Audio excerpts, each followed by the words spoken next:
nous attendons notre dernière intervenante qui est en train de se connecter. Donc, nous allons démarrer d'ici quelques secondes. Installez-vous confortablement et soyez prêts. Nous allons prendre la transition écologique et la réinterroger et se poser et à la fois être… à faire des autodescriptions. Nous Alors, Bruno Latour, il faudrait couper le micro. On tombe sur des gens pas forcément sympathiques ou au contraire, on tombe sur… Alors, Bruno Latour, est-ce qu'il serait possible… Voilà, merci beaucoup. Alors, est-ce que… Oui, ouais, alors attendez, je vérifie. Je mets la vidéo, mais je crois que c'est… Ah oui, je vous entends. Alors, attendez. Oui. Ah ben super. Voilà. Là, oui. Bonjour, désolée. non, il n'y a pas de souci. Bonjour. Oui, attends, c'était… Allô, vous m'entendez? Oui, très bien. Oui. Alors, moi, je vais couper ma boîte mail pour être sûre. Alors, écoutez, il est 11h31. Bonjour. Alors, du coup, c'est pas le même nom, mais c'est bien Cécile Renoir. Ah, mais donc c'est bon. Ah oui, c'est ça. Mais oui, c'est bien moi. Voilà. Vous inquiétez pas, il n'y a aucun souci. Bonjour, bienvenue et merci de la persévérance. Et je crois que ce sera une des grandes qualités aussi d'accès à ce forum, c'est aussi de la persévérance pour arriver jusqu'à nous et participer à ce temps. Et merci, du coup, j'en profite à nouveau pour saluer toute l'équipe technique qui technique, enfin tous nos collègues. Et ils rigolent tous, du coup, il faut fermer vos micros dans la salle 6017. Merci beaucoup. Alors, je vous souhaite la bienvenue dans cette table ronde que je considère un petit peu comme un pilier de cette journée, un temps fort. Pourquoi? Parce que depuis ce matin, vous le savez, dans la préparation de cette journée, on a vraiment mis l'accent sur l'action territoriale, les actions territoriales, les échanges entre territoires. Mais c'est vrai, des territoires qui sont engagés, qui se posent encore des questions, puisque c'est vrai que depuis 2 mois que nous préparons cet événement, on voit bien encore des questions sur des financements, la collaboration, la mobilisation. Et c'est vrai que lorsque je repense à il y a 1 an, en juillet 2019, lorsque nous avions fait 2 ans, pardon, un séminaire aussi sur les contrats de transition écologique, je m'étais rendu compte que ce jour-là, dans les territoires qui étaient là, il y avait eu 2 perceptions. Ceux qui étaient vraiment très contents parce qu'il y avait cet échange, il y avait ce partage, il y avait ces actions qui se mettaient en place. Donc, il y avait en fin de compte, en fonction de là où on en était sur la quête, puis il y a ceux qui disaient non, il faut aller plus loin, il faut la rupture. Et c'est en fin de compte qu'on va aussi interroger aujourd'hui. Donc, j'aime bien aussi cette continuité, vous l'avez compris, j'aime bien les trajectoires. Et c'est pour ça que c'est important aujourd'hui pour nous de montrer ce qui marche. Mais aujourd'hui, ce qu'on va faire à cette table ronde, et je remercie vraiment nos 4 intervenants que je vais vous présenter, c'est d'interroger aussi cette transition. Quand on parle de transition écologique, on est tous à peu près d'accord, mais est-ce qu'on parle de la même chose? Et qu'est-ce que ça veut dire la coopération, et ça veut dire quoi aussi le lien avec la réalité lorsqu'on est en pleine action dans son territoire? C'est tout ça qu'on va interroger aujourd'hui. On va parler différentes échelles, mais toujours en ayant on va parler mise en œuvre, on va parler aussi de savoir où on va et comment. Et ce qui est vraiment important, c'est que nos 4 intervenants aujourd'hui ont cet ancrage territorial aussi très fort. Donc, l'idée, c'est qu'on ait aussi un début de discussion. Et si vous voulez tout savoir, je suis tellement persuadée on va passer un excellent moment pendant cette heure, un nouveau excellent moment dans cette journée, que j'aimerais vraiment qu'avec nos 4 intervenants, on continue, pourquoi pas, ces échanges et ces constructions après cette table ronde. Alors, pour cette table ronde aujourd'hui, Joël Sask, qui est philosophe, que vous voyez, donc vous avez vous devez voir nos 4 intervenants. Donc, bonjour Joël. Bonjour, merci beaucoup. Là, je vais me permettre de vous appeler par vos prénoms, voilà, comme si on se connaissait depuis longtemps et qu'on avait déjà passé une heure autour d'un café. Laurence Lemouzy, donc directrice des études de l'Institut de la gouvernance territoriale et de la décentralisation et directrice aussi de la revue des pouvoirs locaux. Cécile Renoir, merci d'être là. Présidente du campus des transitions, professeure de philosophie, enseignante à l'école des mines de Paris. Et Samuel Aubin, coordonnateur du programme Transition énergétique et sociétale au Collège des transitions sociétales. Merci à vous d'être là et sans plus tarder, je vais passer la parole à Joël Zask. Parce qu'en fin de compte, aujourd'hui, les urgences, elles sont connues. Quand on dit transition écologique, d'ailleurs, oui, les urgences sont connues et en même temps, on se rend compte que, oui, aujourd'hui, on parle beaucoup de ce qui se passe dans le territoire, mais en même temps, on est plongé dans une forme d'immobilisme et qui fait que, même si aujourd'hui, dans cette journée, il ne se voit pas forcément, il est très présent. Et on voulait avoir avec vous cet échange sur un peu les pourquoi. Comment expliquer notamment cet immobilisme? À vous. Alors, nous, en fait, on inclut évidemment tout le monde et il faudrait pouvoir faire des distinctions subtiles, ce que je ne vais pas faire ici. Et du fait qu'on est tous impactés par la crise climatique, le nous s'impose en tant que victime, mais en tant qu'acteur, certainement pas. On est vraiment à des moments très, très différents suivant les pays et suivant je dirais, son état mental, en fait. Mais moi, ce qui me frappe beaucoup, c'est qu'effectivement, comme le disent tous les climatologues et les environnementalistes, le changement vers quelque chose qui est assez catastrophique est extrêmement rapide. Les phénomènes vont peut-être plus vite que ce qu'on imaginait et sans transition, justement. Par exemple, moi, j'ai travaillé sur les grands feux de forêt, il n'y a pas de transition. À un moment, il y a un bush australien, par exemple, et puis 3 jours plus tard, il n'y a plus rien et il n'y aura plus rien pendant des dizaines d'années. Donc, la brutalité d'un tsunami, la brutalité d'un grand feu de forêt, la brutalité de l'effondrement d'un iceberg sont aussi des phénomènes qu'on doit prendre en considération quand on pense transition. De quoi parle-t-on, effectivement?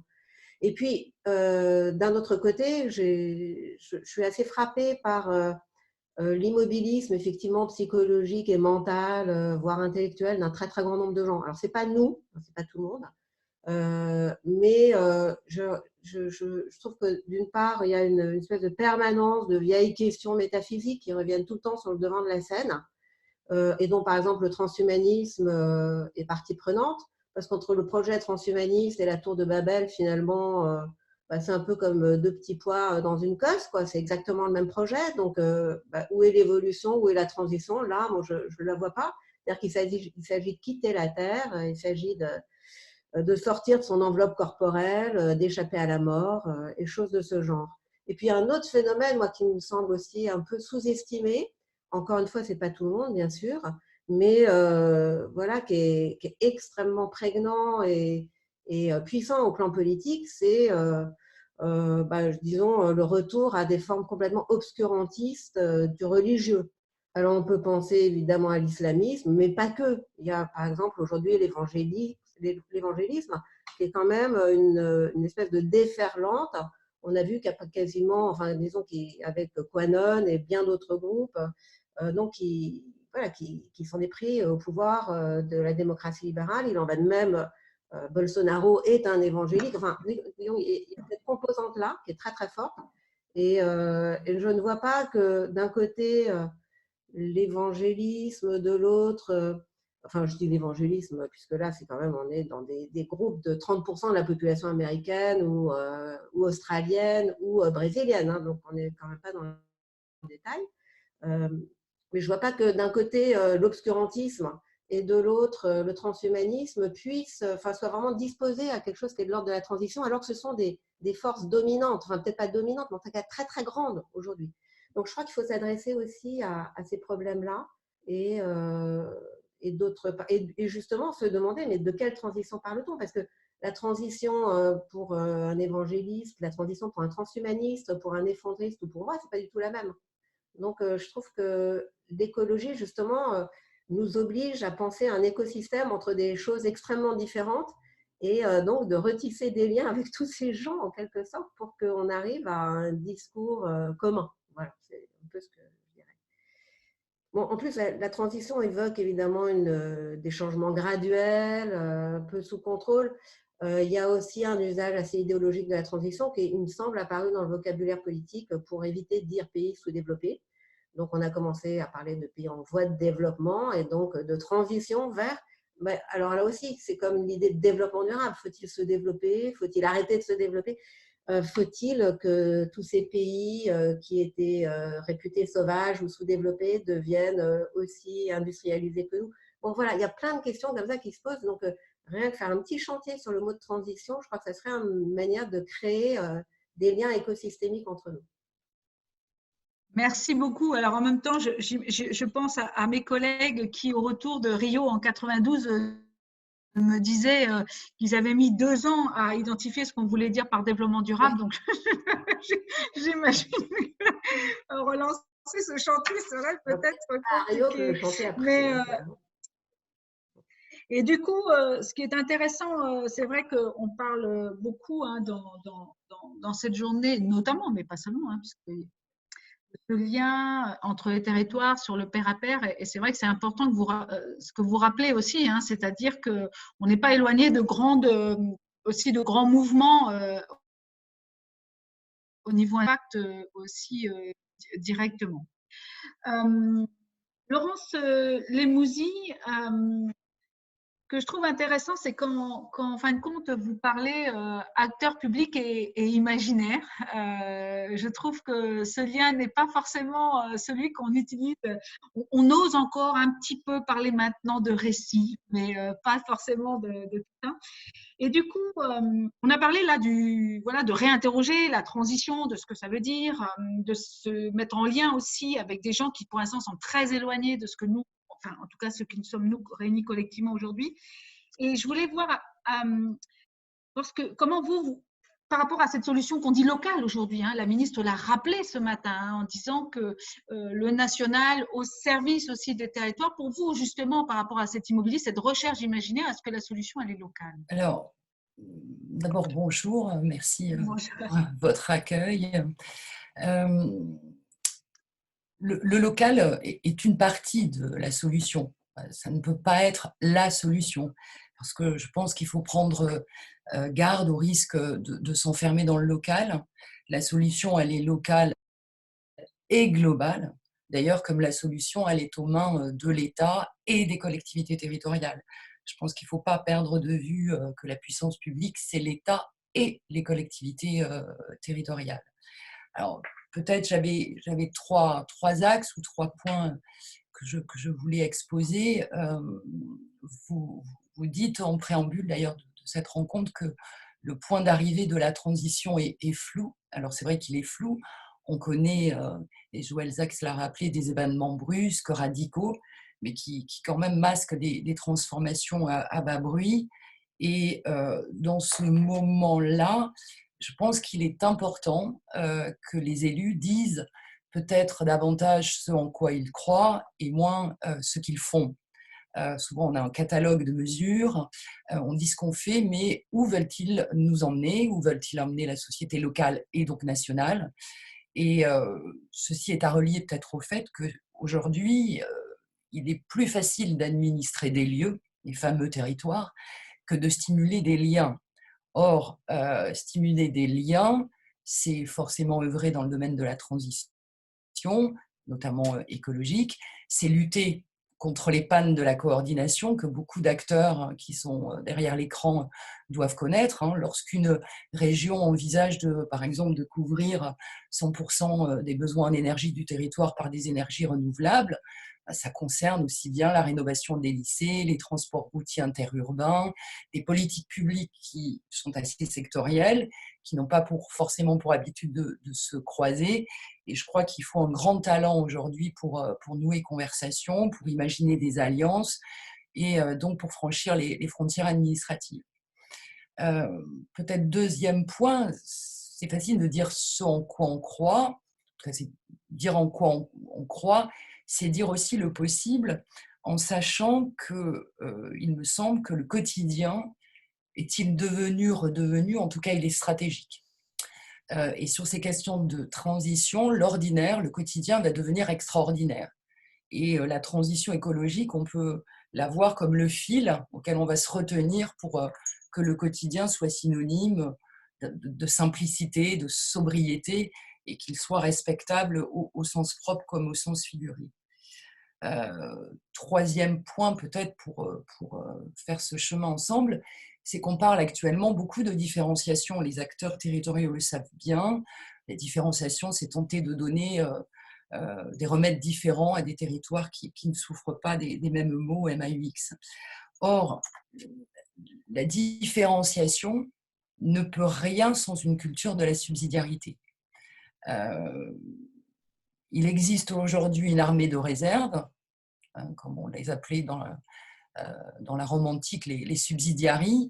Cette armée de réserve, ce sont les citoyens, c'est la société civile, et qui peut, nous semble-t-il, par une méthode de la subsidiarité, réoxygéner la décision politique. Aller quelque part, c'est modifier notre état d'esprit, probablement trop vertical, c'est se chaîner, c'est faire lien. Et le chemin de l'expérimentation, notamment, rend possible sans doute une respiration moins essoufflée. Il est question aussi d'expérimentation sur ce chemin. Et l'expérimentation, je m'arrêterai là, je pense qu'elle peut nous permettre de refaire conversation. Je crois qu'il faut prendre garde aux mots que nous utilisons.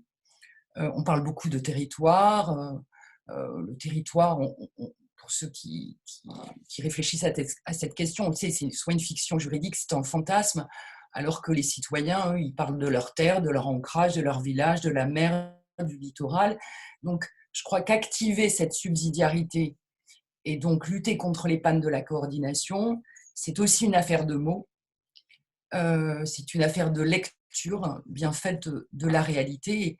Le politique a sa part à prendre pour ne pas rester cantonné au domaine technique. Voilà, c'est quelques pistes que je peux lancer dans cette réflexion. Merci beaucoup.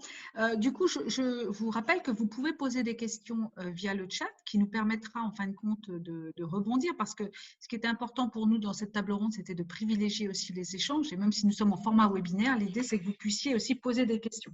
Parce que là, déjà 2 interventions et déjà beaucoup de choses qui viennent nous interpeller. La place de l'élu. Il y a des élus qui sont ici aujourd'hui présents. Il y a justement, vous voyez, dans des contrats de transition écologique, on a eu des contrats qui se sont basés à la suite d'événements dramatiques, comme des inondations, comme où il y a eu à la fois, je pense à Carcassonne-Aglo par exemple, ce travail sur la mémoire, en même temps qu'il y avait un travail évidemment sur la déconstruction, etc. Donc on voit que c'est important, et en même temps comment ces événements dramatiques, on voit bien qu'il y a cette solidarité aussi qui se reconstruit très fort aussi quand il y a ces événements aussi dramatiques. Je ne sais pas si Joël Zas, vous vouliez déjà réagir par rapport à ce que Laurence Lémousy a indiqué justement sur cette panne de la coopération.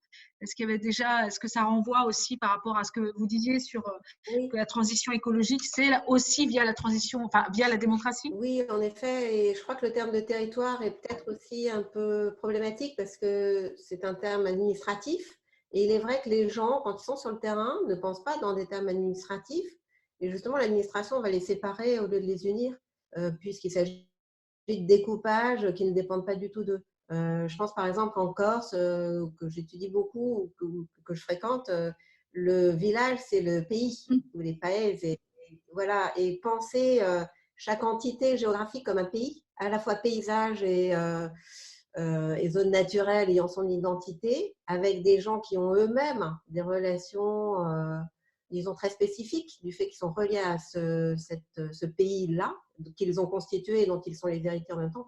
Ça me semble être une bonne manière justement d'en finir avec des frontières artificielles.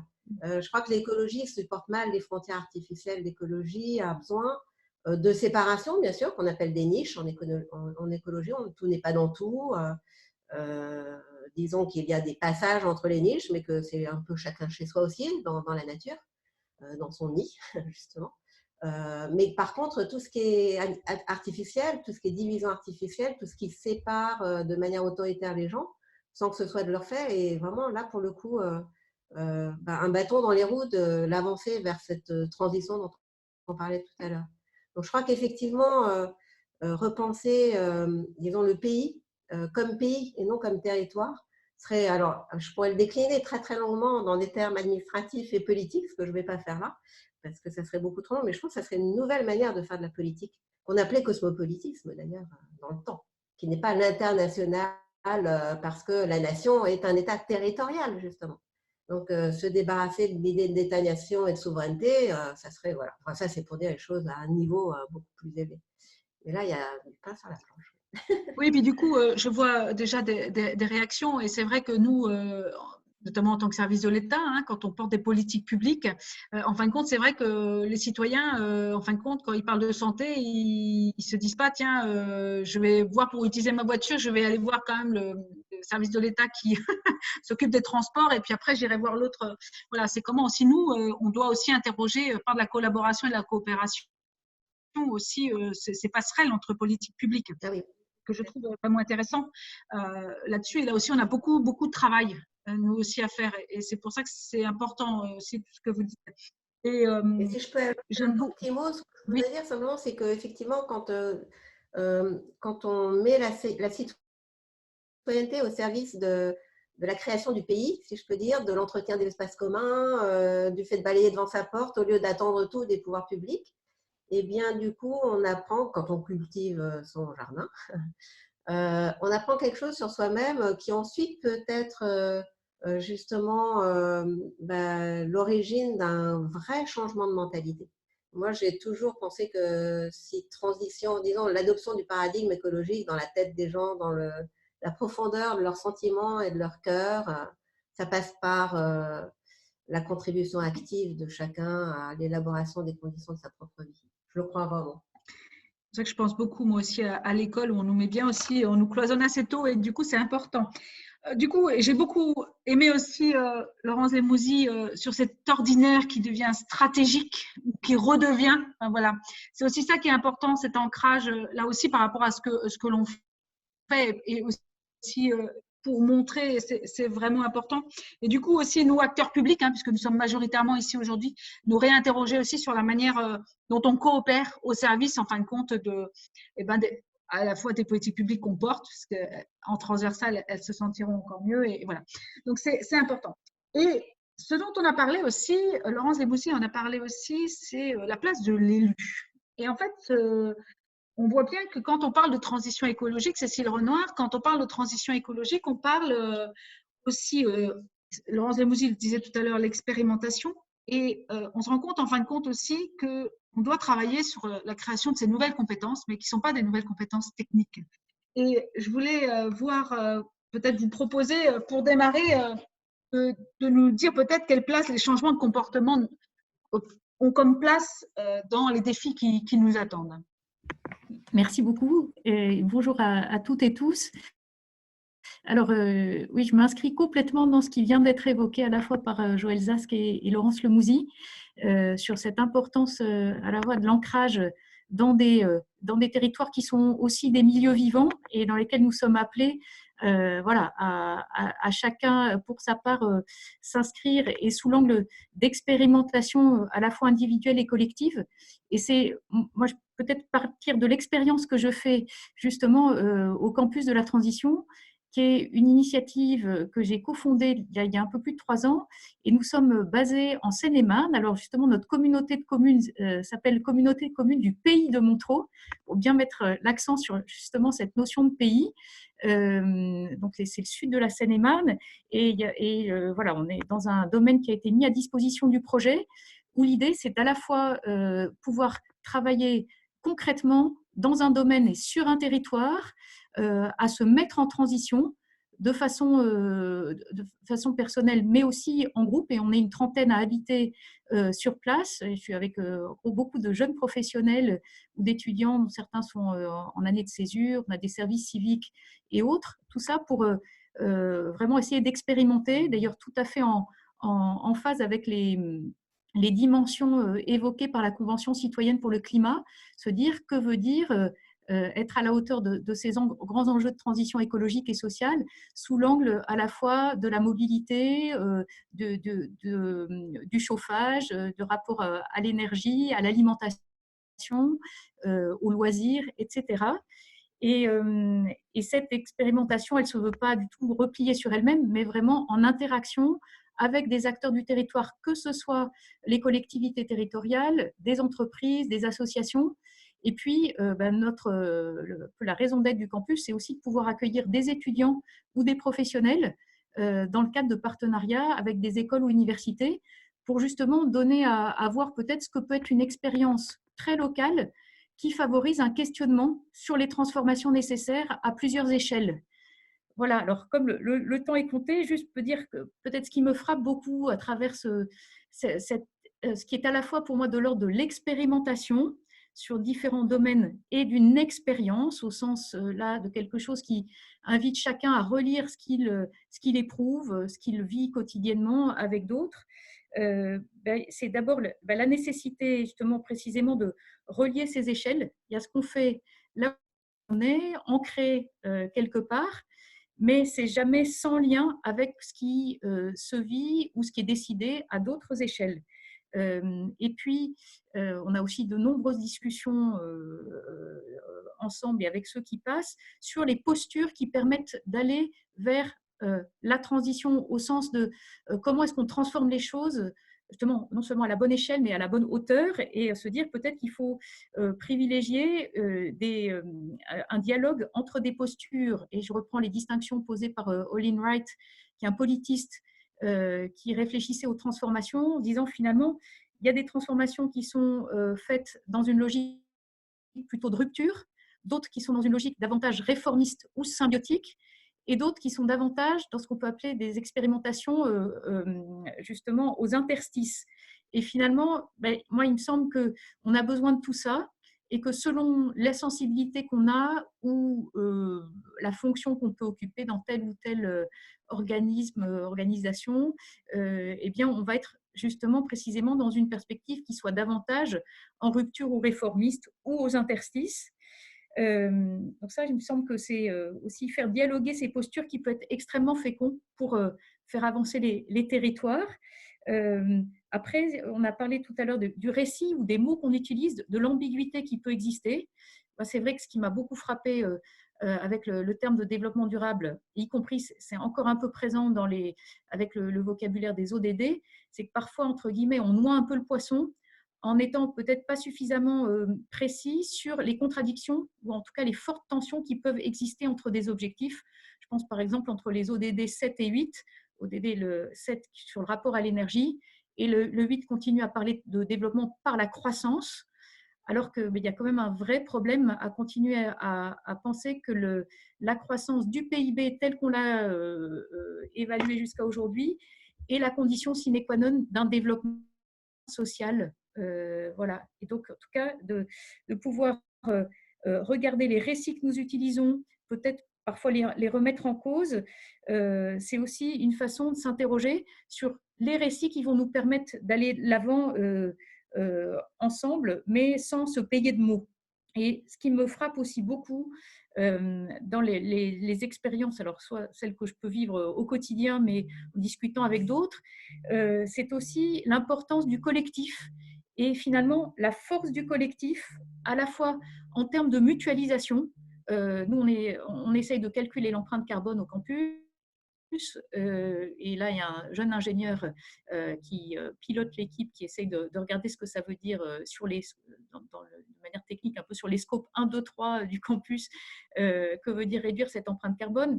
De nos calculs, on a réduit de 2 à 3 fois par rapport à l'empreinte moyenne par Français de 12 tonnes, mais on voit bien qu'on est encore 2 à 3 fois ce qu'il faudrait pour vraiment réaliser les accords de Paris sur le climat, enfin, le moins 2 degrés.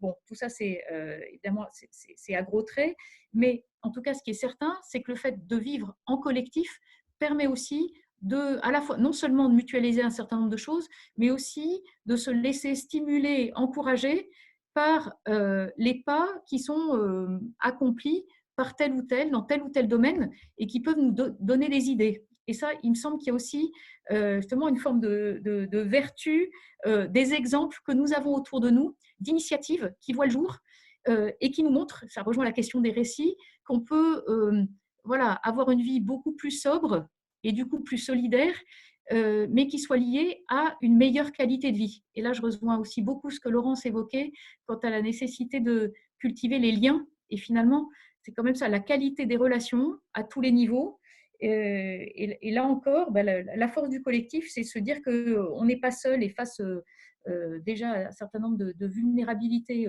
que nous voyons autour de nous. Et je pense que voilà, ce que nous vivons avec la crise de la Covid voilà, nous met face à ces fragilités personnelles et collectives. Eh bien, la force du collectif, c'est de pouvoir aussi aller de l'avant et trouver des manières d'avancer sur dans les contextes spécifiques que nous nous trouvons. Et du coup, je dis un tout petit mot aussi de la dynamique collective que nous avons eue avec plus de 70 enseignants-chercheurs, quelques praticiens et quelques étudiants du mouvement pour un réveil écologique, ce qui a donné lieu à la publication du manuel de la grande transition, qui est un ouvrage dans lequel on propose un parcours en 6 portes, comme 6 démarches de questionnement, justement pour nous aider à nous poser des bonnes questions en déplaçant peut-être nos manières de voir habituelles, ou en tout cas en prenant conscience qu'il peut y avoir des portes d'entrée différentes pour transformer les choses. Et donc, c'est vraiment un parcours inter- et transdisciplinaire.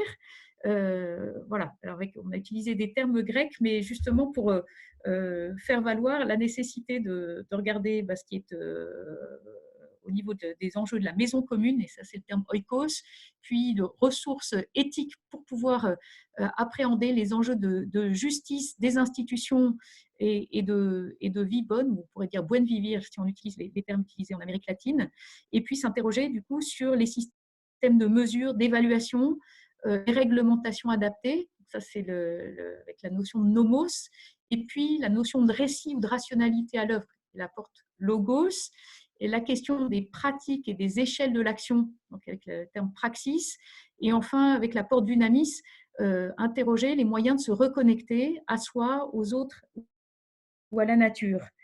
Et finalement, on termine avec cette compétence qui sont des compétences dont certains disent, en utilisant le terme anglais, que ce sont plutôt des soft skills. Et là, si je reprends aussi celles que l'UNESCO propose pour réfléchir aux enjeux de transition et de développement, c'est à la fois ces compétences en termes d'analyse systémique, de réflexion critique, une résolution intégrée des problèmes, nourrir capacité d'anticiper, aussi les enjeux qu'on peut appeler d'apprentissage collectif, de collaboration stratégique, et puis les enjeux de connaissance de soi. Voilà. Il me semble que tout ça peut se déployer et peut-être effectivement encore davantage dans des territoires ou à une échelle qui permet justement d'interagir et de dialoguer avec d'autres pour justement cultiver ces compétences voilà, éthiques et relationnelles. Merci beaucoup. Alors là, en fait, je vois Samuel Aubin qui hoche la tête, donc avant de repartir dans un échange à 4, je vais lui passer la parole parce que ce qui est vraiment intéressant, en fin de compte, c'est aussi de venir nous interroger sur un peu des certitudes aussi, de se donner comme première base de l'action, de se questionner déjà sur la manière dont on voit les choses et comment on travaille aussi sur la manière dont on fonctionne ensemble et même sur un peu ces fondamentaux, par exemple la transition écologique, même si on se rend compte qu'on a tous un peu la même définition. Et ce que j'ai trouvé aussi dans vos interventions, c'était la question des mots. La question aujourd'hui, c'est est-ce qu'on est enfin passé des discours à la mise en œuvre? Le micro, Samuel.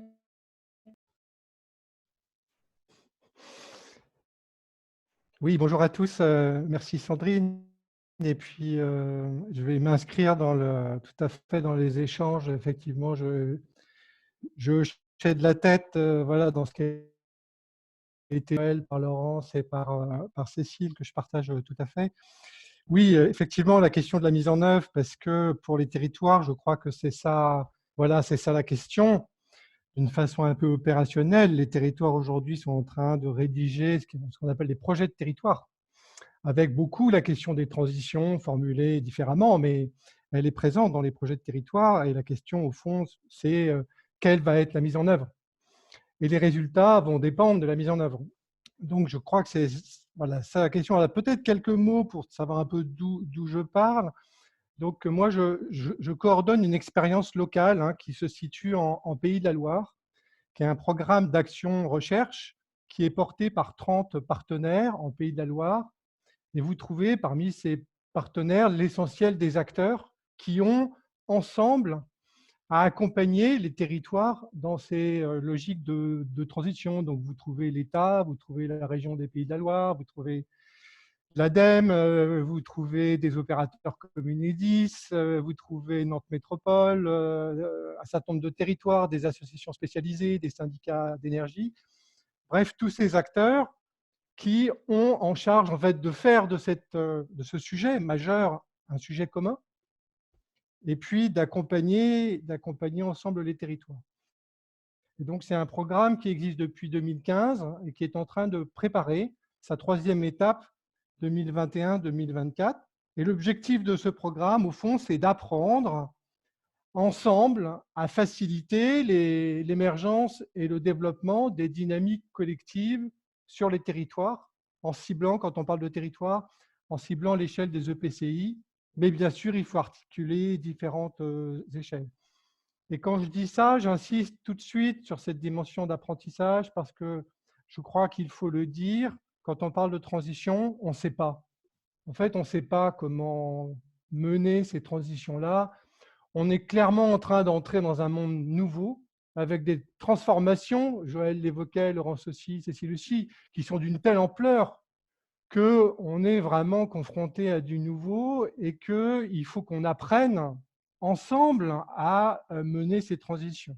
Et donc, nous sommes dans une situation tout à fait paradoxale où à la fois il y a une urgence, une sorte d'urgence absolue, et en même temps, il faut qu'on apprenne à faire. D'où notre expérience qui est en fait, on a dit action recherche, c'est plus un projet politique qu'autre chose, porté par les acteurs des Pays de la Loire, mais aussi c'est une façon de dire, il faut qu'on fasse, mais il faut qu'on apprenne à faire en même temps qu'on fait. Et comme le disait la ministre, ça ne va pas se décréter à Paris ou s'apprendre à Paris, ça ne s'apprendra pas dans les laboratoires non plus. Donc on a une dizaine de chercheurs qui sont embarqués dans la démarche, mais qui sont là plus pour aider à capitaliser.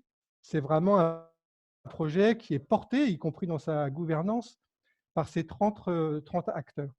Et peut-être, ça permet d'aller aussi sur les sujets qui ont été évoqués. Quelles ont été, en fait, les hypothèses à l'origine de ce programme-là? J'en vois 3 principales. La première, celle qu'il va falloir changer nos modes de vie.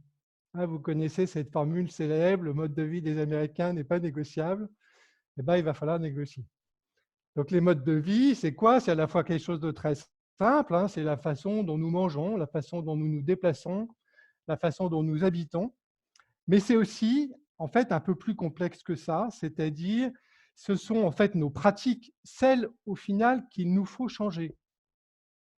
L'impact sur les milieux, l'impact écologique va concrètement dépendre des résultats de nos pratiques individuelles et collectives. Et donc, l'approche par les modes de vie, c'est dire 2 choses. D'une part, que le mode de vie peut s'appréhender à plusieurs échelles. Bien sûr, à une échelle macro, nationale et internationale, qui est une échelle de régulation majeure, sur lesquelles c'est peu dire que nous sommes en difficulté. C'est peu dire que ça n'avance pas beaucoup, voire que ça bloque. Pour tout un tas de raisons, et il ne s'agit pas de jeter la pierre à tel ou tel acteur, mais on est là face à une difficulté majeure. Il y a une autre échelle qui est aussi très importante, qui est l'échelle micro, c'est-à-dire individuelle, les comportements individuels, sur lesquels on a longtemps insisté. Mais là aussi, les sciences sociales nous ont montré que en fait, nos pratiques, elles sont largement inscrites dans des systèmes sociaux et techniques. Donc, nous avons pour une part la main sur nos pratiques, pas tant que ça. Et donc, du coup, dans le programme, on s'intéresse à un 3e niveau, nous sommes dans un milieu intermédiaire, qu'est l'échelle des territoires. Et pourquoi cette échelle nous intéresse particulièrement? Parce que c'est une échelle où, bien sûr, on ne peut pas tout faire. Ce n'est pas à l'échelle d'un territoire comme Nantes ou Erdre-et-Gèvres ou le comité de communes de Pouzauges, qui sont des territoires d'expérimentation, qu'on va changer le mode de vie des classes moyennes occidentales ou même mondiales. Là, on est à l'échelle macro. Mais pourtant, à l'échelle des territoires, on peut faire 2 choses. On peut combiner une capacité d'aménagement qui est entre les mains de l'acteur public, et des dynamiques collectives, notamment issues de la société civile. Et cette combinaison-là, elle peut avoir une action très concrète sur les modes de vie. Donc, échelle du territoire, et puis quand je dis ça, mode de vie, c'est-à-dire approche systémique. Et ça, en fait, c'est fondamental, hein. C'est l'idée que pour pouvoir très, très concrètement bouger des pratiques comme la façon de se déplacer, d'habiter, de manger, en fait, il faut actionner toute une série de leviers qui sont à la fois des leviers, bien sûr, institutionnels, mais aussi qui sont liés à du matériel, à des infrastructures, à de l'organisation sociale et économique sur les territoires, à des représentations, à des habitudes des uns et puis des autres. Bref, en fait, c'est tout un système local qu'il faut pouvoir situer et embarquer. Et j'en arrive à la troisième hypothèse. Parce que quand on dit ça, quand on prend ça un peu au sérieux, quitte à prendre du temps, hein, pour discuter de ça et s'en convaincre, mais je crois que c'est largement documenté. En fait, quand on dit ça, ça veut dire qu'il n'y a pas un acteur qui a tout seul la main sur tous les leviers. Dit autrement, l'acteur public peut beaucoup, il a une responsabilité éminente, ça a été dit par les collègues, mais tout seul, en fait, il ne peut pas à lui tout seul bouger les systèmes dont on parle. Les acteurs de la société civile, de leur côté, ont tout un rôle à jouer, peuvent beaucoup. En fait, c'est tous ensemble qu'on peut bouger. D'où cette hypothèse majeure de la coopération. En fait, l'idée, ce serait que sans doute pour pouvoir mettre en œuvre concrètement ces politiques et ces projets de transition, l'enjeu majeur, là où nous devons faire porter un effort considérable, c'est sur notre capacité de coopération. Là, il faut que nous montions en gamme, si je puis dire. Il faut que nous fassions, on n'a pas le choix, il faut que nous fassions vraiment des progrès considérables en coopération à tous les niveaux. Et notamment, je pourrais y revenir sur la question de la coopération entre les acteurs publics et les acteurs de la société civile. Pour terminer, ce programme aussi, donc vous avez ce collectif-là des 30 partenaires qui apprennent à faire ensemble. Donc, on a mis en place une sorte d'espace tiers où en fait, c'est un espace un peu protégé où les représentants des 30 partenaires peuvent, vous voyez, être là en tant qu'acteurs, mais aussi en tant que personnes. On pourra en reparler de ça. Au fond, ce sont les personnes qui coopèrent, hein, ce ne sont pas les organisations. Donc, voilà, la présence de ces espaces est très importante. Et puis, se doter aussi de nouveaux cadres d'analyse, de nouvelles lunettes, de nouveaux cadres de pensée et d'action qui peuvent être issus des sciences sociales, mais les acteurs font un travail dans le cadre du programme, notamment sur les modes de vie, par exemple, pour pouvoir partir d'une proposition académique. Sur les modes de vie, on est parti de travaux académiques, mais pour faire tout un travail de reformulation pour que les acteurs du territoire puissent s'en emparer. Parce qu'en sciences sociales, on a beaucoup de travaux très intéressants, mais en fait qui peinent à être opérationnalisés. Vous voyez. Donc, il y a tout un travail de reformulation pour que les acteurs puissent s'en emparer. Et donc, dernier mot sur les territoires, on a à ce jour 4 territoires d'expérimentation à Redon, à la communauté de communes du pays de Pouzauges, en Vendée, le territoire d'Erdre-et-Gèvres, à proximité de Nantes, et puis l'Île-Dieu, 4 territoires très différents, mais au fond, peut-être sur certains aspects, pas si différents que ça. Et sur ces territoires, qu'est-ce que nous cherchons à apprendre? J'en terminerai par là. Peut-être 2 choses. D'une part, comment avancer sur cette fameuse question de la transversalité. Transversalité, c'est comme la transition, hein. On peut l'évoquer comme ça, tenir des discours, c'est extraordinairement difficile. D'où, encore une fois, la question de l'apprentissage et de l'humilité, hein. Donc, comment très concrètement, notamment dans ce mandat qui s'ouvre là, hein, comment faire de cet enjeu de la transition le cœur des projets de territoire? Et il faut y travailler à l'échelle politique. Ça suppose que les élus travaillent ensemble, qu'ils portent ensemble les politiques. Et puis, c'est aussi un travail qui se mène à l'échelle technique. Donc voilà, comment on s'y prend? C'est probablement à la fois une sorte de management politique, hein. Comment un président d'intercommunalité aujourd'hui, avec son collectif de vice-présidents et de maires, comment il pilote ce changement-là? hein. Comment il amène cette culture et ces pratiques de transversalité, vous voyez. Donc ça va beaucoup nous intéresser. On a commencé à travailler avec eux là-dessus, mais à suivre et à apprendre avec eux comment se fait ce management politique. Et là, la question du portage politique est majeure, hein. Si vous n'embarquez pas le plus haut niveau de la décision sur les territoires, vous avez un plafond de verre, et je dirais, c'est même pas la peine de commencer. Et puis, des enjeux de méthode aussi. C'est-à-dire, sur cette question de la transversalité, par exemple, est-ce qu'il serait possible de se doter de cadres d'analyse communs, de grilles de lecture très opérationnelles qui permettraient aux élus et aux services, tout au long du mandat, de pouvoir se questionner sur leur projet, se dire, au fond, ce projet-là, dans quelle mesure est-ce qu'il concourt à la mise en œuvre de mon projet de territoire et aux transitions ou pas? Et donc, ça permet à la fois d'orienter les projets, ça permet de faire de l'évaluation aussi, chose que nous faisons si peu. Voilà. Et puis l'autre sujet, évidemment, qu'on cherche à apprendre avec les acteurs, hein. Nous, au niveau du programme, on n'est pas du tout des sachants, on est là pour apprendre avec les acteurs du territoire, c'est comment on fait ensemble. C'est-à-dire comment la conviction que nous portons, je l'ai dit tout à l'heure, c'est que en fait, c'est la mise en œuvre conjointe qui va être déterminante. Dans les territoires, aujourd'hui, en ce début de mandat, il y a des plans partout. Il y a des PCAET, il y a des PAT, etc. Enfin, bref. La question, c'est est-ce qu'on va réussir à les mettre en œuvre? Et surtout, c'est quoi la condition de la réussite? Et l'hypothèse que nous faisons ensemble en Pays de la Loire, c'est que la condition majeure de la réussite, c'est faire ensemble. Donc, c'est comment on implique les acteurs des territoires, les habitants, dans la mise en œuvre des projets. Et donc là, c'est pareil, quelles sont les modalités à inventer, quelles sont les pratiques à inventer très concrètes pour pouvoir repérer et soutenir ensemble les initiatives, sortir l'acteur public de son rôle de guichet, de se retrouver souvent en face à face avec des porteurs de projets qui disent « j'ai un projet, donnez-moi de l'argent ». Voilà. Comment l'acteur public peut avoir un autre rôle que ça et se mettre à plusieurs pour pouvoir repérer les projets, soutenir les projets, qui sont les projets dont nous avons besoin et qui vont donner corps, en fait. Et puis, bien sûr, mais on aura l'occasion d'y revenir, je pense, la question majeure de l'apprentissage de la coopération. Probablement que cet apprentissage de la coopération que les collègues ont évoqué peut se faire à 3 niveaux. C'est d'abord un apprentissage politique. La coopération, c'est un projet politique, hein, avec des constructions politiques. C'est un apprentissage relationnel et participatif. Et puis, c'est un apprentissage personnel.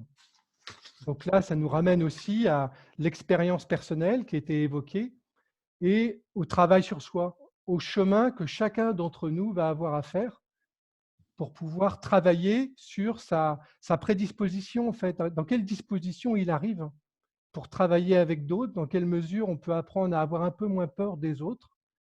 Et donc, il y a un aller-retour fondamental entre la qualité des relations que nous avons entre nous dans les collectifs et les chemins de maturité de chacun d'entre nous. Nous avons besoin que les personnes fassent du chemin pour proposer une présence et une participation au collectif.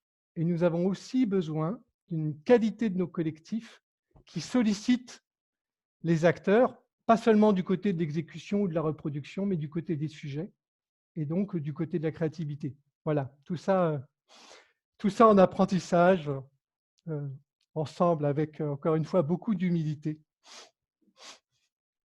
Merci beaucoup, Samuel. Joël, est-ce que je vous voyais vous relever comme ça par rapport à ce que disait Samuel Aubin, voilà, peut-être une réaction. Et puis aussi pour vous, la première question, on a des questions à vous.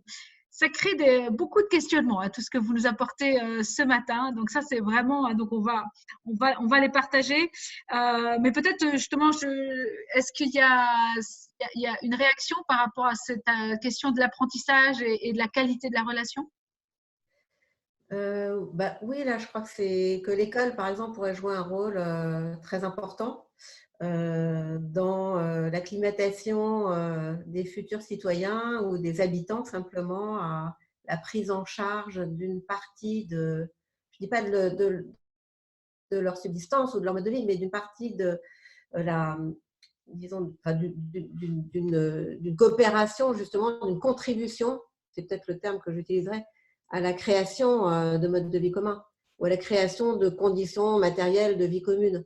Et je crois que cette dimension-là est évidemment un peu la grande absente de notre système éducatif, même si ce n'est pas toujours le cas. C'est-à-dire que les enfants sont très tôt habitués finalement à une forme un peu spectatorielle vis-à-vis un peu passive vis-à-vis de la connaissance. Et donc, à partir du moment où il s'agit de faire les choses par soi-même, c'est extrêmement compliqué. Je voudrais juste rappeler que la démocratie, c'est le fait de se gouverner sans un maître. Avant le fait de glisser un bulletin de vote dans la boîte, si vous voulez. C'est ça l'intuition fondamentale. Je me gouverne sans un maître. Alors, ce qu'on appelle l'autogouvernement traditionnellement. Cet autogouvernement qui existe à l'échelle individuelle, qui peut exister aussi à l'échelle commune, bien sûr. Je ne dirais pas collective, je dirais commune, justement. Mais on peut se gouverner en tant que communauté. Et la communauté est ce qui est issu d'un autogouvernement commun. Mais je peux aussi m'auto-gouverner dans la mesure où chacun d'entre nous est très pluriel. On sait bien, hein, on a même psychiquement, voilà, on est très divisé. On a toutes sortes de pulsions, on a une rationalité plus ou moins limitée. Bon, bref, on n'est pas toujours d'accord avec nous-mêmes. Et donc, cet apprentissage à l'autogouvernement, en quelque sorte, devrait être le b.a.-ba, ce qu'on enseigne tout de suite. Ce que les enfants font très bien dans le bac à sable, d'ailleurs, mais ce dont on les prive un peu plus tard. Donc, moi, je crois que beaucoup de choses commencent par l'éducation. Je n'ai plus envie de parler d'éducation que d'apprentissage, parce que l'apprentissage reste un peu technique et localisé. Si vous voulez, ce n'est pas un projet de vie. L'apprentissage, ça fait, voilà, ça correspond à un certain enrôlement de la personne. Mais bon, on joue sur les mots. Je suis complètement d'accord sur le fait. Bon, il y a une autre notion que j'aime bien, c'est celle d'entraînement. Il faut s'entraîner. Il faut s'entraîner à faire des choses. Et quand j'ai travaillé sur l'agriculture, justement, disons le travail dans les jardins partagés, que ce soit de la part de vétérans, de la part d'enfants, de la part de néo-ruraux ou de la part disons, de cultivateurs tout à fait traditionnels, il y a toujours la question de l'entraînement qui se pose. C'est-à-dire qu'en fait, il faut savoir les bons gestes et en même temps, il faut corréler tout ce qu'on apprend avec nos gestes. Et moi, je crois que c'est peut-être dans ces stades de la vie parfaitement ordinaires qui sont un peu étouffés par la suite que gît la possibilité d'un changement dans l'imagination et la sensibilité de chacun, de manière à ce que, justement, disons que cette transition écologique soit jouable et soit envisageable, devienne quelque chose de réaliste et puis un idéal vraiment partagé. Merci. Laurence Lémousy, du coup, on a parlé, là on vient de parler de collectif d'autogouvernement. Alors comment, du coup, il y a pas mal de questions sur la question des irritants. Alors vous avez parlé notamment d'échelles parfois juridiques qui ne sont pas justement en lien avec ces échelles de communauté de vie.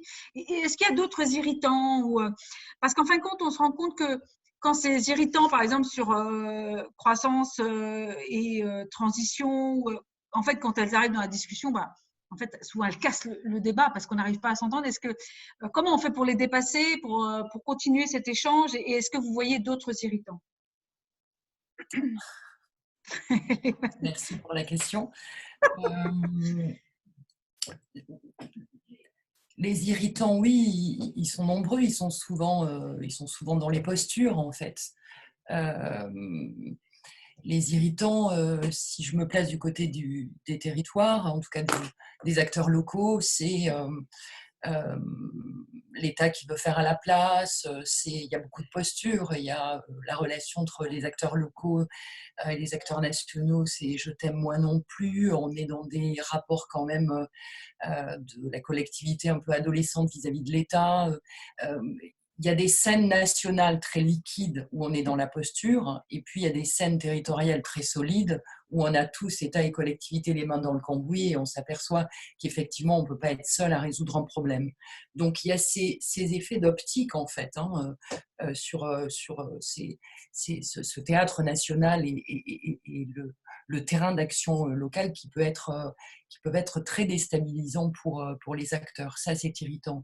Ce qui est irritant aussi, c'est le fait qu'on veut à tout prix appuyer sur le bouton et dire transition écologique, appuyer, cliquer ici et ça va ça va arriver.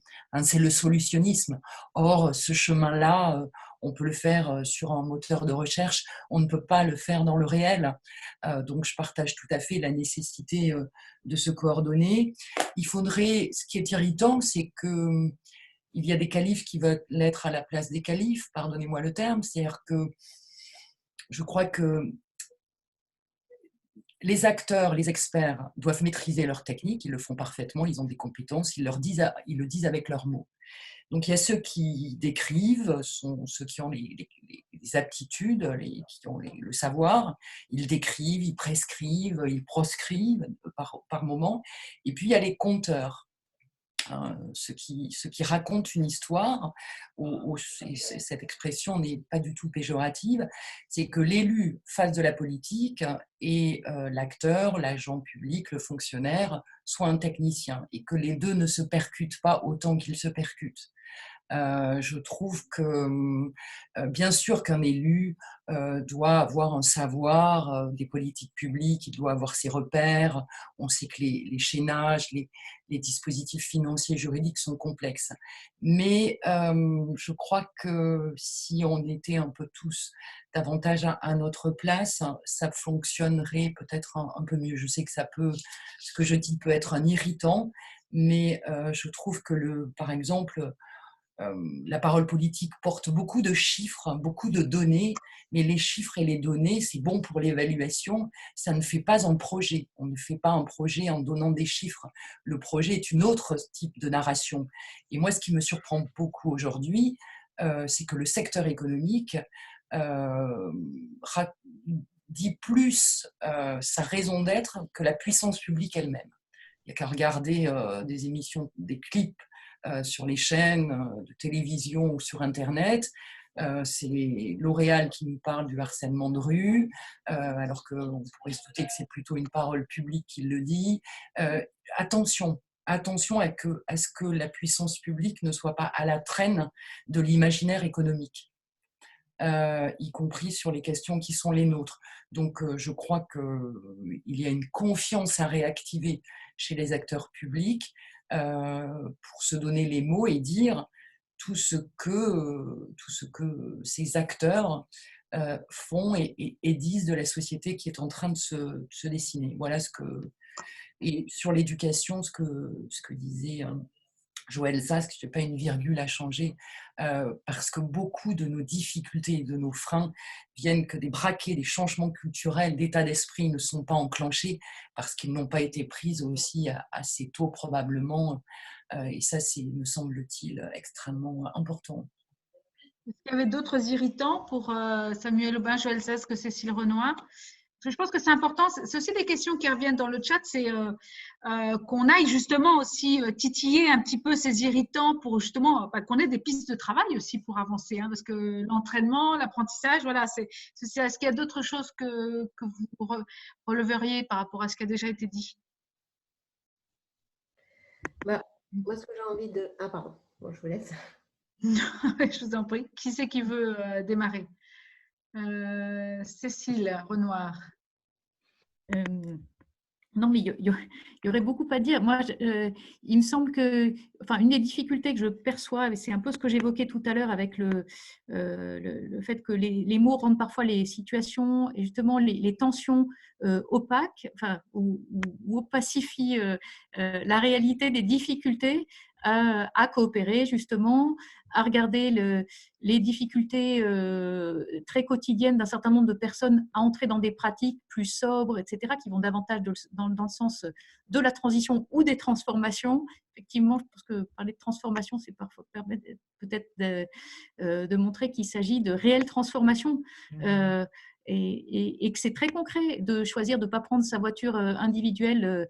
Et évidemment, ça pose la question de savoir comment ceux pour lesquels ça peut être la double peine, et je parle en connaissance de cause puisque le mouvement des Gilets jaunes est né en Seine-et-Marne et qu'on est dans une zone semi-rurale dans laquelle c'est très difficile de se passer de voiture individuelle, comment on fait? Quelles sont les solutions qu'on peut essayer de trouver en travaillant peut-être à la fois une entreprise ou une association avec la communauté de communes, avec les acteurs de la mobilité etc. Et en fait, c'est commencer par reconnaître que certains sont moins en capacité que d'autres d'avancer. Et donc, pour moi, il y a aussi cette préoccupation de sort des moins bien lotis et qui n'ont pas toujours forcément une voix au chapitre, si on peut dire. Et puis, le risque parfois de se contenter d'un discours bien intentionné, mais qui ne regarde pas dans les faits comment c'est difficile de bouger et qui ne nomme pas peut-être plus précisément les problèmes. Et derrière tout ça, je pense qu'il y a cette idée, mais qui était bien évoquée, avec l'idée de coopération ou d'entraînement. Enfin, je trouve que c'est très juste de dire comment est-ce qu'on décloisonne aussi les choses pour pouvoir dépasser peut-être certains. Voilà, j'entendais la cloche qui sonne l'heure du repas à Forges, mais désolée. Mais voilà, moi je pense qu'il y a aussi beaucoup dans l'explicitation de ces tensions et de reconnaître qu'on n'y est pas. Et puis moi, ce que je vois très concrètement, c'est qu'il y a quand même des élus ou dans les collectivités territoriales, des gens qui sont à fond, et puis d'autres, beaucoup, beaucoup moins. Et donc, en fait, c'est que tout ça, cette volonté d'aller de l'avant pour transformer les choses, voilà, à la fois du point de vue de fonctionnement institutionnel, et puis vous voyez dans le chat, il y avait question, est-ce qu'on y arrive par l'incitation, les régulations, changement voilà, de récit, tout ça pour moi va ensemble et va de pair quand même peut-être avec le rôle de ce que Serge Moscovici appelait les minorités actives, c'est-à-dire ceux justement qui vont pouvoir essayer d'entraîner d'autres parce qu'ils sont eux-mêmes très convaincus et enfin, puissamment voilà, enfin, motivés de l'intérieur. Et c'est pour ça que moi j'aime bien parler de transformation comme à la fois des transformations quotidiennes, des transformations structurelles et aussi des transformations intérieures ou culturelles, c'est-à-dire qui font droit à ces enjeux à la fois éducatifs, culturels, mais aussi éthiques et spirituels. Voilà. Et au sens le plus large du mot spirituel, évidemment, pas dans le sens de ce que décrivait Joël tout à l'heure, de problèmes liés à l'obscurantisme de certaines factions qui nous empêchent véritablement d'avancer de façon coopérative en commun. Samuel, sur la question justement de la transformation, je vois, il est déjà 12h30, j'aimerais rester avec vous des heures, mais continuons. Et puis après, j'aurai une dernière question pour vous quatre, qui me tient particulièrement à cœur.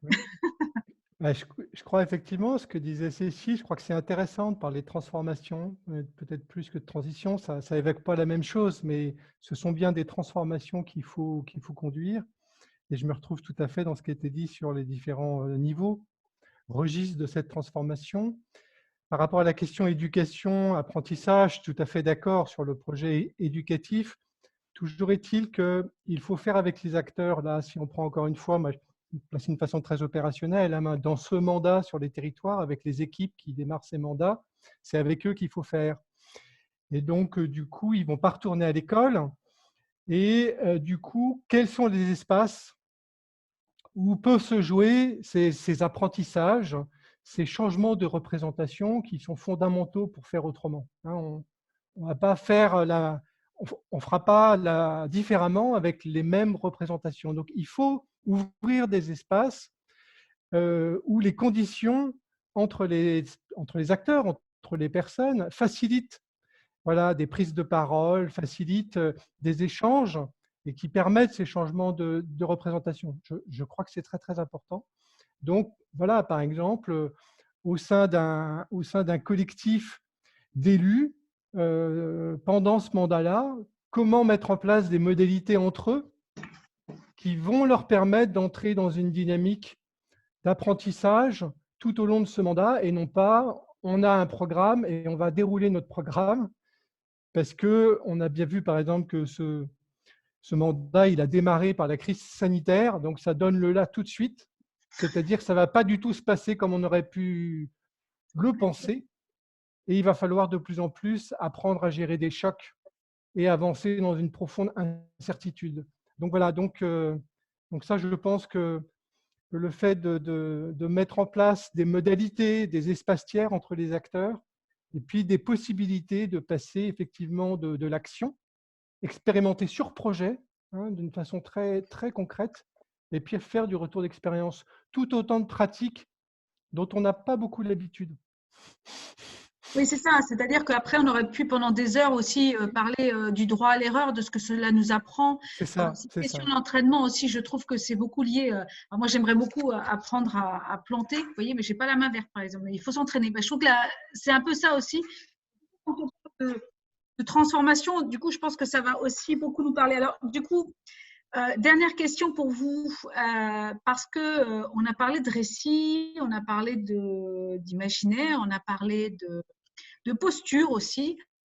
Et en fait, il y a quelque chose peut-être dont on n'a pas parlé, mais qui était un peu là, qui était là tout le temps. Et je voulais du coup vous poser cette question pour que ça vienne un petit peu aussi nous interroger en tant que personne, puisqu'on a aussi parlé de ça. Moi, je l'appelle le PFH, le précieux facteur humain. Mais c'est pas de moi, hein. En fait, c'est de Patrick Vivray.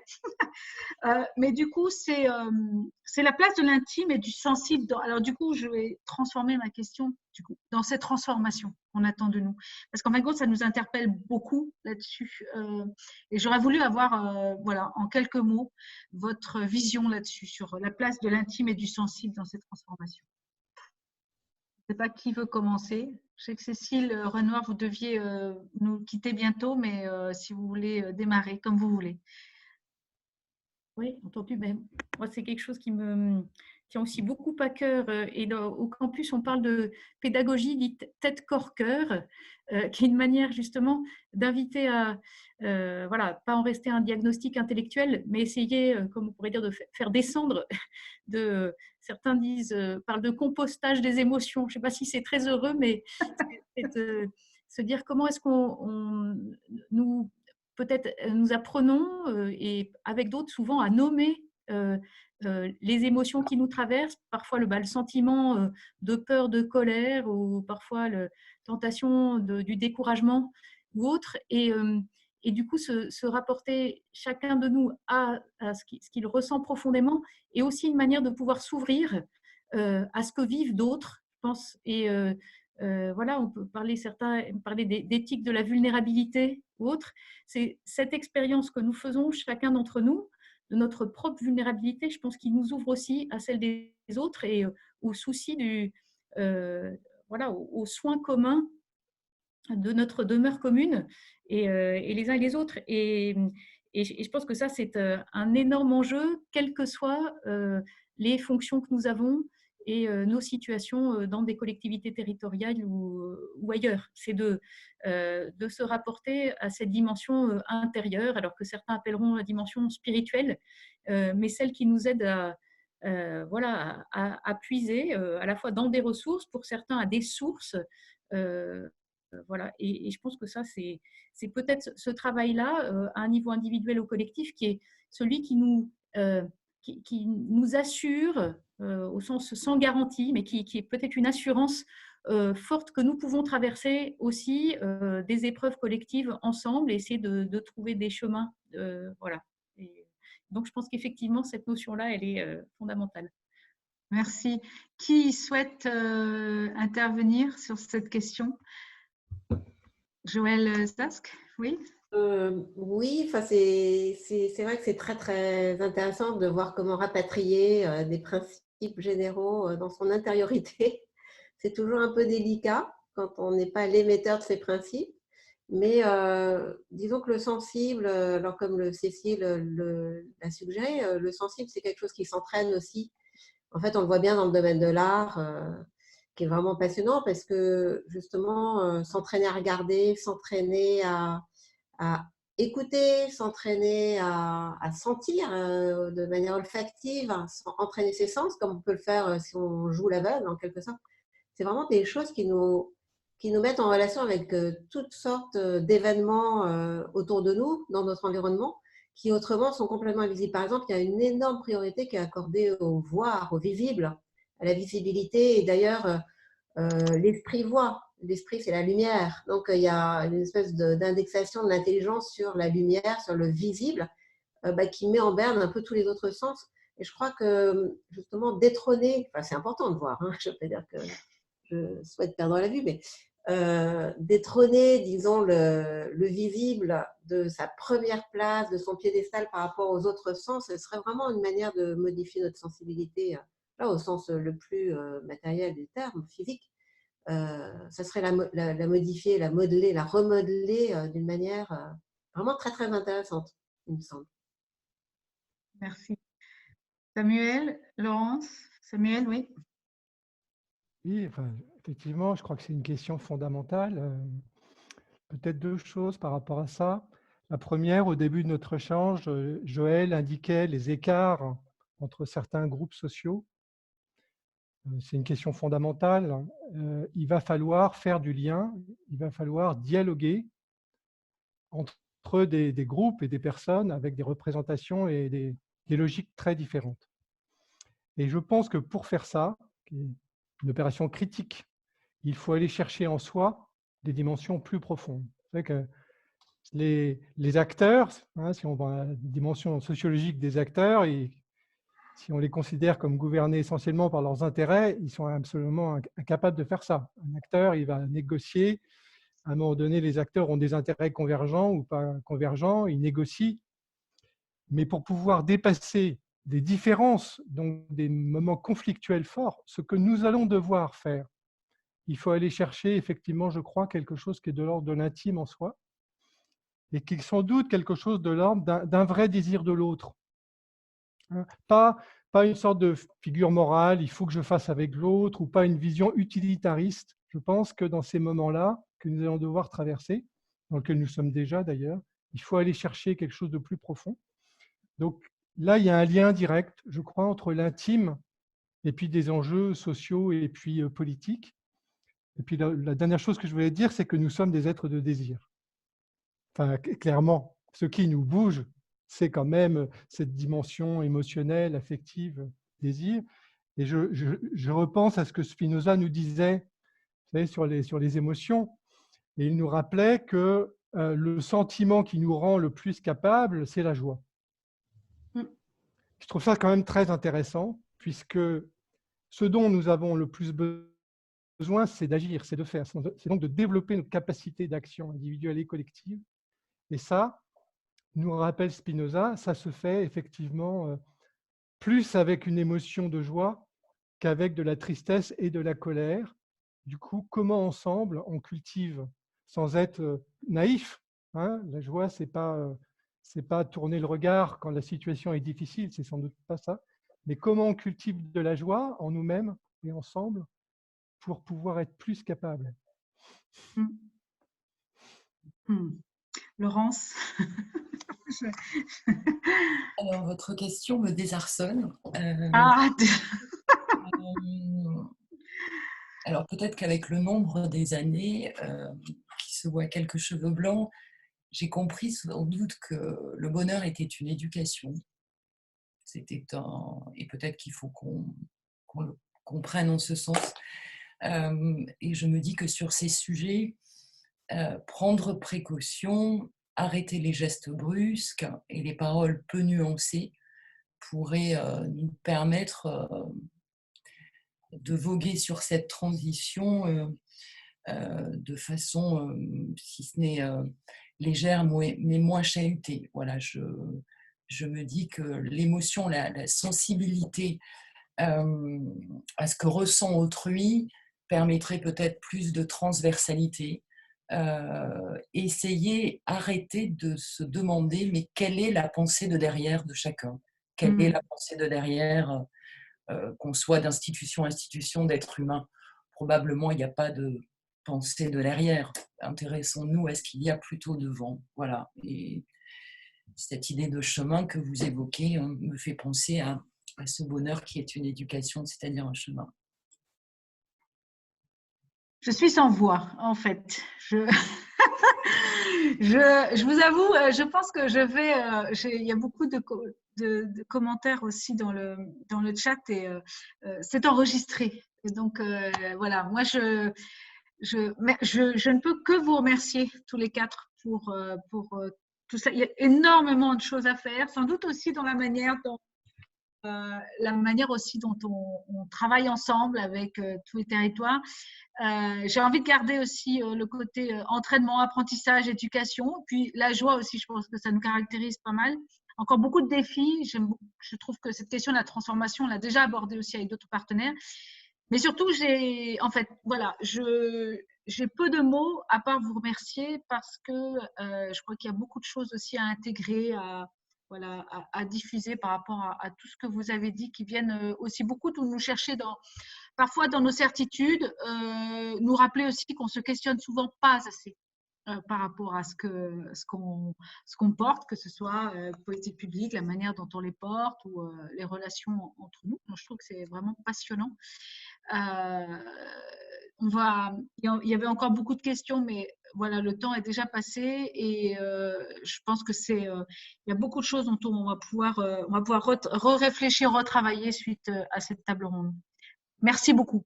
C'était vraiment passionnant et très riche. Merci. Merci. Merci. Alors du coup, n'oubliez pas Merci que beaucoup. vous avez l'arbre des engagements. Alors là, après la table ronde qu'on vient d'avoir, je veux voir l'arbre complètement feuillu ce soir parce qu'on a encore beaucoup de choses à faire ensemble.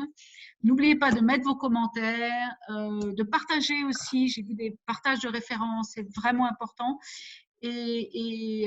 Parce qu'on continue cet après-midi et en gardant en tête tout ce qu'on a entendu pendant cette heure qui vraiment nous amène plus loin, je pense, beaucoup plus loin que ce que voilà, on avait peut-être imaginé. Voilà, merci beaucoup et on se retrouve à 2h moins quart en tout cas pour se reconnecter. Profitez de cette pause et merci encore à nos intervenants. Au revoir. Merci à vous, Sandrine. Au revoir. Au revoir, Samuel. Merci beaucoup, Sandrine. Au Merci, revoir. Laurence.